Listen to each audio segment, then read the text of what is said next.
अब खबरें विस्तार से। झारखंड त्रिस्तरीय पंचायत चुनाव 2022 को लेकर इस बार जनता कमर कस चुकी है। मतदान की तिथि जैसे जैसे नजदीक आ रही है, प्रत्याशी अपना जोर लगाने की कोई कोर कसर नहीं छोड़ रहे हैं। वहीं जनता का मूड भी हर दिन बदल रहा है। 3 चरणों का नामांकन कार्य पूर्ण हो चुका है। जमशेदपुर में दूसरे और तीसरे चरण में चुनाव होने हैं। इधर गोविंदपुर की जनता इस बार बदलाव के मूड में नजर आ रही है। क्षेत्र में व्याप्त समस्याओं को लेकर पिछले जनप्रतिनिधियों से मतदाताओं के बीच नाराजगी साफ नजर आ रही है। सड़क, बिजली, पानी जैसी मूलभूत सुविधाओं के मुद्दे पर इस बार जनता मतदान करने का मन बना रही है। क्षेत्र की बदहाल सड़कें और नालों के गंदे पानी के मुद्दे पर जनता गोलबंद होती नजर आ रही है। सभी इस बार बदलाव के मुद्दे पर एकजुट दिखे। आप लोगों को बता देना चाहते हैं कि गोविंदपुर में सबसे ज़्यादा नेता हैं, लेकिन गोविंदपुर की स्थिति इतनी खराब हो चुकी है, कैंसर बीमारी से भी ज़्यादा खराब हो चुकी है गोविंदपुर की स्थिति। सुबह में पानी अगर खोल दिया जाता है तो रोडों पे बाढ़ आ जाती है। और गोविंदपुर की रोड की स्थिति ऐसी खराब हो गई है कि कोई अगर मरीज हॉस्पिटल के लिए जाए तो रास्ते में ही दम तोड़ देगा, या कोई गर्भवती महिला अगर जाए तो रास्ते में ही दम तोड़ देगी। ऐसा गोविंदपुर का रोड का स्थिति हो गया है। और सामने देखिए, कचरा फेंकने का कोई उपाय नहीं है। गोविंदपुर में सबसे ज़्यादा नेता है, लेकिन ये स्थिति बहुत खराब है। इसके लिए जिम्मेदार कौन है? इसके लिए जिम्मेदार इसके लिए सबसे पहले नेता जिम्मेदार हैं। उसके लिए जनप्रतिनिधि जो है, राजनीतिक प्रतिनिधि है, वो जिम्मेदार हैं। क्योंकि क्या अपील करें, चुनाव कैसे लोगों को चुनना चाहिए, कैसे लोग को आना चाहिए? ऐसे लोगों को आना चाहिए जो हमेशा समाज में तत्पर हो, जो पब्लिक की समस्या को सुनता हो। ऐसे ही लोगों को चुनाव होगा इस बार। टाटानगर रेलवे स्टेशन में reservation counter second entry gate में हो जाने की वजह से यात्रियों को काफी परेशानियों का सामना करना पड़ रहा है। इतना ही नहीं, तत्काल के लिए यात्री अपने टिकट से वंचित रह जा रहे हैं। यात्री सुविधा देखते हुए विगत कई वर्षों की मांग को पूरा करते हुए रेल प्रबंधन द्वारा टाटानगर रेलवे स्टेशन में सेकेंड एंट्री गेट की शुरुआत की गई। पर सेकेंड एंट्री गेट के शुरू होते ही कुछ परेशानियों से यात्रियों को दो चार होना पड़ रहा है। परेशानी ऐसी कि यात्रियों को अपने टिकट से भी वंचित होना पड़ रहा है।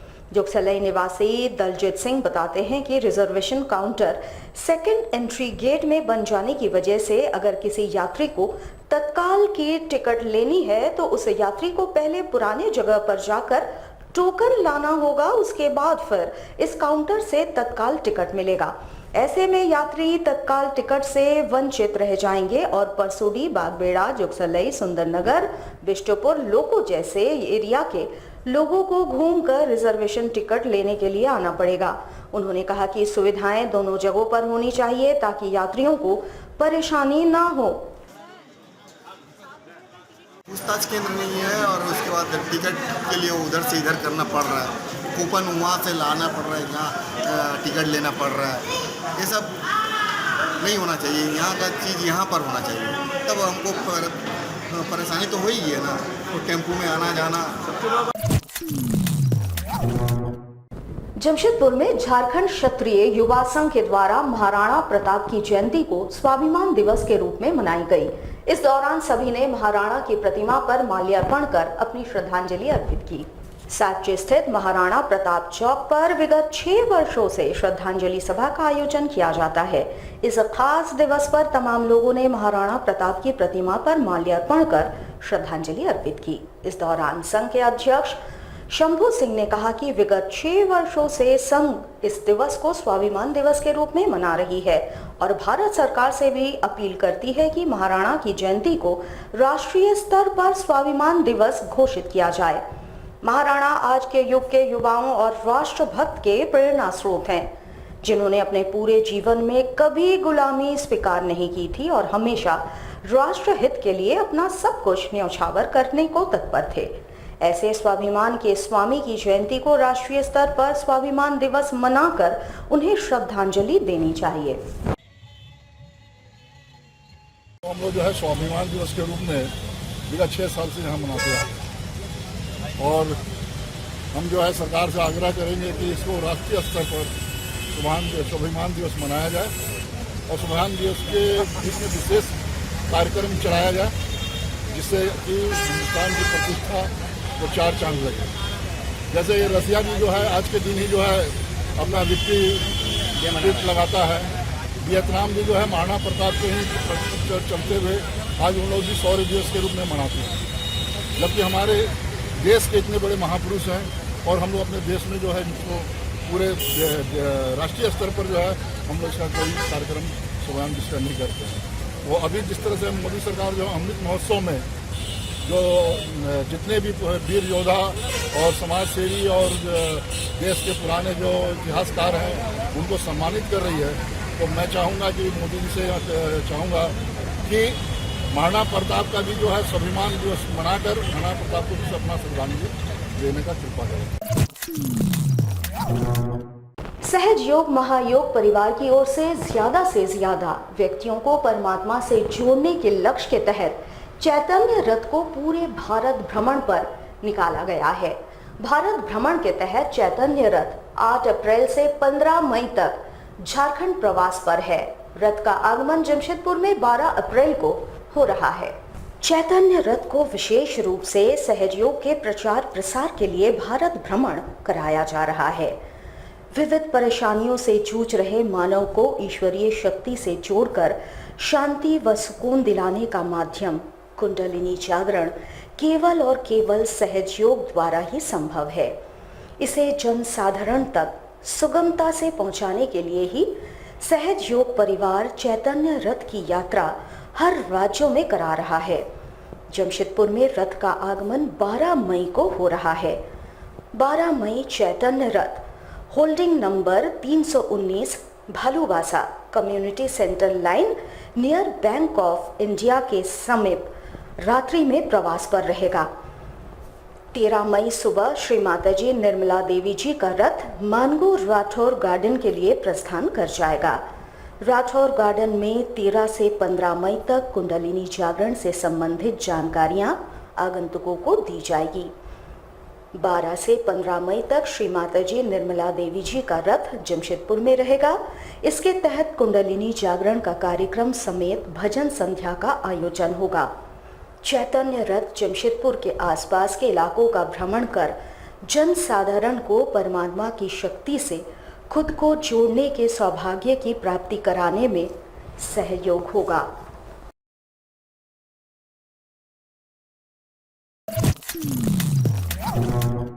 जमशेदपुर के मानगो क्षेत्र में मानगो नगर निगम द्वारा होल्डिंग टैक्स को बढ़ाने की घोषणा की गई है, जिसका भाजपा ने विरोध जताया है। भाजपा के पूर्व प्रदेश उपाध्यक्ष नीरज सिंह ने इसे जले पर नमक छिड़कने का कार्य करार दिया है। एक वार्ता के दौरान उन्होंने कहा कि मानगो की जनता को मूलभूत सुविधा सरकार नहीं दे रही है, उल्टे उनके जले पर नमक छिड़कते हुए होल्डिंग टैक्स में बढ़ोतरी कर रही है। इन्होंने कहा कि क्षेत्र की जनता को पानी, बिजली, पेंशन जैसी मौलिक सुविधाएं नहीं है और ऊपर से होल्डिंग टैक्स में 15% की बढ़ोतरी कर जनता को आर्थिक संकट में ढकेला जा रहा है। और क्षेत्र के विधायक सह राज्य के मंत्री बन्ना गुप्ता भी इस पर कोई कार्रवाई नहीं कर रहे हैं, जिसे भाजपा बर्दाश्त नहीं करेगी और चरणबद्ध आंदोलन किया जाएगा। लोग हस्ताक्षर अभियान की एक मुहिम चलाने जा रहे हैं, जो कि 2-3 दिनों में स्टार्ट हो जाएगी। गली गली, मोहल्ले मोहल्ले, अब सारे जगह घूम के हम लोग एक सबका मत लेंगे और उस मत को लेने के बाद हम लोग डीसी महोदया को एक ज्ञापन और एक राज्यपाल महोदय को एक ज्ञापन सौंपेंगे। मुद्दा होल्डिंग टैक्स, पानी, बिजली और जो जन सुविधा है जो जल्द से जल्द बहाल किया जाए। देखिए, इसमें केवल गरीब तबके की बात नहीं है। गरीब तबके तो हर हाल में उनको बहुत प्रॉब्लम है, लेकिन ये समस्या सबके साथ है। होल्डिंग टैक्स एक ऐसा है कि जो कि आप 15% की वृद्धि आपने कर दी, 100 रुपये पे 15 रुपये की। तो ये इतनी बड़ी मार, आपने सही बोला कि कोरोना काल से अभी हम लोग जूझ ही रहे थे, अभी तो हम लोग उठे नहीं हैं। बहुत सारे समस्याएं भी चल ही रही थी, वार्ता हो रही है, तो उसमें यही आ रहा है कि आप लोग आगे बढ़िए, हम लोग साथ में हैं। आप समझ सकते हैं कि इस मूल्य वृद्धि को लेके कितना बड़ा विरोध हो रहा है। सरकार का कितना किचकिची हो रही है, लेकिन इनके कान पे कोई जू तक नहीं रेंग रही है। जमशेदपुर के मानगो क्षेत्र में पानी की समस्या से लोगों को निजात दिलाने हेतु भाजपा मानगो मंडल के पहल पर पानी की सप्लाई हेतु पानी टैंकर से जल सेवा की शुरुआत की गई। 4000 लीटर पानी के टैंकर को विधिवत पूजा अर्चना कर क्षेत्र में रवाना किया गया। इस दौरान भाजपा नेता नीरज सिंह, भाजपा मानगो मंडल अध्यक्ष विनोद राय समेत कई भाजपा नेतागण शामिल रहे। इन्होंने कहा कि मानगो क्षेत्र में मूलभूत सुविधाओं की घोर किल्लत है।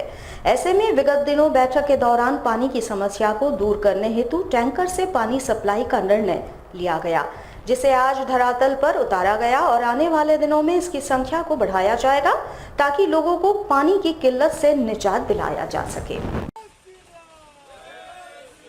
सर्वप्रथम मैं मानगो मंडल अध्यक्ष विनोद जी को धन्यवाद देना चाहता हूं कि उन्होंने इतनी ज्वलन समस्या को उठाया और उस समस्या को पूर्ति करने के लिए हम लोगों ने एक बैठक किया और बैठक करके हम लोगों ने ये किया कि हम लोग पानी का टैंकर जल्द से जल्द मानगो क्षेत्र में उतारेंगे ताकि मानगो की जनता जो कि इतनी समस्या से जूझ रही है, पानी नहीं है, बिजली नहीं है, होल्डिंग टैक्स का मार है, तो उनको कैसे हम लोग हमारी पार्टी की तरफ से उनको थोड़ा सा भी कुछ हम लोग सुकून पहुंचा सकें, उस दिशा में हम लोगों ने कार्य किया। और आज आप देख रहे हैं आपके सामने में एक पानी का टंकी 4000 लीटर का पानी का टंकी आज तैयार है और आने वाले दिनों में और भी हम लोग इस तरह से आगे कार्यक्रम करेंगे। Jamshedpur truck trailer owners association का चुनाव संपन्न हुआ, जहां अध्यक्ष और कोषाध्यक्ष को निर्विरोध चुना गया। वहीं महासचिव पद के लिए चुनाव की प्रक्रिया अपनाई गई। वैसे एसोसिएशन में कुल 306 वोटर्स हैं जिन्होंने अपने मताधिकार का प्रयोग किया, जहां निर्विरोध रूप से जसबीर सिंह सिरे को अध्यक्ष एवं बिट्टू तिवारी को कोषाध्यक्ष चुन लिया गया। वहीं महासचिव पद के लिए हसन खान एवं मनीष सिंह के बीच चुनाव हुए, जहां कांटे की टक्कर के बाद हसन खान ने जीत हासिल की। वैसे जीत के बाद सभी ने नए पदाधिकारियों को बधाई दी। वहीं तमाम पदाधिकारियों ने आने वाले दिनों में ट्रक मालिकों के हितों की रक्षा करने की बातें कही। धन्यवाद करता हूँ जिन्होंने हमारा कार्यकाल देख के हमारे दोबारा मौका दिया है।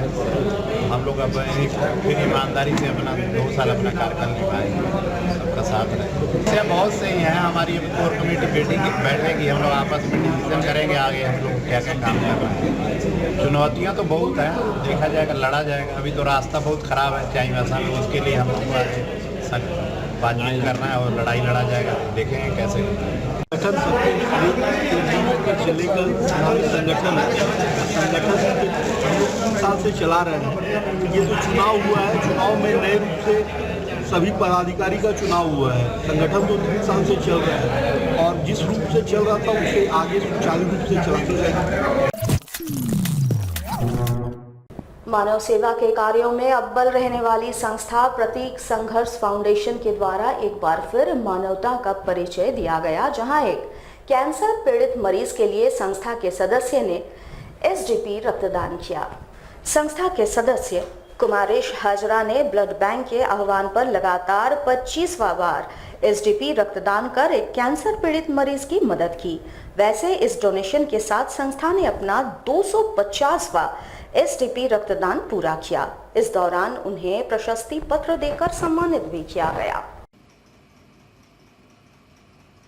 आज जमशेदपुर ब्लड बैंक के आह्वान पर